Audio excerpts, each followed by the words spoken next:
Hollywood பக்கம் போனீங்கன்னா musical love stories தவிர்த்து எதுலையுமே பாட்டு இருக்காது.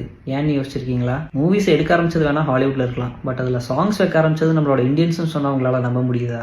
1931 வந்த அலம் ஆரா அப்படிங்கிற ஹிந்தி படத்துல தான் முதல்ல சாங்ஸ் வச்சாங்க. அதுவும் சும்மா இல்லைங்க, 7 பாட்டு. இந்தியாவில் இந்த மூவில தான் முதல் தடவையா டைலாக்ஸையும் வைக்க ஆரம்பிச்சாங்க. ஒரு பார்சி லாங்குவேஜ் நாடகத்தை பார்த்து இந்த படத்தை எடுத்திருக்காங்க. படம் வேற ரொமான்டிக் ஃபேண்டசி மூவி. இந்த மாதிரி பல விஷயங்களை முதல் தடவையா வர்றதுனால படம் அப்பவே பயங்கரமான பிளாக் பஸ்டா இருந்திருக்கு. அந்த டைம்லயே இந்த படத்தை 40,000 rupees பட்ஜெட்ல எடுத்திருக்காங்க. மேக்ஸ்ல நான் வீக்குங்கிறதால உங்ககிட்டயே விட்டுறேன், நீங்களே அதோட வேல்யூ யோசிச்சு பாருங்க. இதுல சோகமான விஷயம் என்னன்னு சொல்லட்டுமா? இந்த படத்தை இப்போ யாராவது பார்க்கணும்னு நினைச்சாலும் பார்க்க முடியாது, ஏன்னா பிரிண்ட் எதுவுமே இப்போ அவைலபிளா இல்லை. 2003 நேஷனல் ஃபில்ம் ஆர்கைவ்ஸ்ல நடந்த ஒரு ஃபயர் ஆக்சிடென்ட்ல இது அழிஞ்சு போச்சுன்னு நினைச்சிட்டு இருந்திருக்காங்க. பட் அதோட சேர்மன் என்ன கிளாரிஃபை பண்ணியிருக்காங்கன்னா 1964 அந்த ஆர்கைவ்ஸை செட்டப் பண்றதுக்கு முன்னாடியே அவங்களுக்கு இந்த பிரிண்ட் கிடைக்கல அப்படின்னு சொல்லியிருக்காரு. விச் மீன்ஸ் அந்த ப்ரொடக்ஷன் சைட்லயே இந்த படம் தொலைஞ்சு போயிருக்கு. இதுல இருந்து எனக்கு ஒன்று ஃபீல் ஆகுதுங்க, நம்மளை தேடி ஒரு விஷயம் வருதுன்னா அதுக்கான வேல்யூ கொடுத்து நம்ம அதை பத்திரமா வச்சுக்கணும். நம்மளை விட்டு அது போயிருச்சுன்னா ஐயோ போச்சே அம்மா போச்சேன்னு சொன்னா அது திரும்ப வரவா போகுது. அந்த மாதிரி நம்ம ஒருத்தரோட லைஃப்லயும் ஏதாவது ஒரு விஷயம் இருக்கும், அதுக்கான இம்பார்ட்டன்ஸ் அப்பப்பவே கொடுத்து அதை பத்திரமா வச்சுக்கோங்க.